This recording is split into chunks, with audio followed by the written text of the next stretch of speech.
धीर धरे नहीं तो चोला हरे मोर जवारा, मारे नजरिया मोहिदारे करिया जीव राला हो। आना आना रे मोरे जबुरिया, गाबो दरिया रे दो। सबसे पहले तो मैं आरू जी ला बहुत बहुत धन्यवाद देता हूँ। और मोर तो बेटी शीतल है, लेकिन मोर माता रानी का आशीर्वाद है कि आरू भी मोर बड़े बेटी। आप सब लोग बता देता हूँ, मैं हर मंच में हर कार्यक्रम में सब लोग मैं बोलता हूँ कि मोर बड़े बेटी आरू है, छोटे बेटी मोर शीतल है। और वो माता रानी का आशीर्वाद है। आरू भी बहुत अपन छोटे बहनी समझते शीतल ला, और अपन हर कार्यक्रम में जहाँ भी वो मौका मिलते अपन एल्बम में कहीं भी वो लोग जब लॉन्चिंग होते हमारे बूढ़े रानी अवकाश भैया बिल्कुल आमंत्रित करते। तो कल भी आभारी हूँ आरू दीदी का। और आप मन हमेशा एक मैं दूँ कि आरू दीदी आरू साहू नहीं है, ये आरू देवांगन है। हमारे समाज की हमारी बेटी, हमारे छत्तीसगढ़ की बेटी है।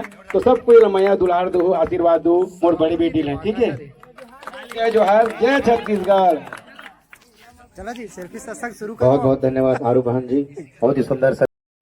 आरो बहन बहन photo photo photo photo phone देना दो,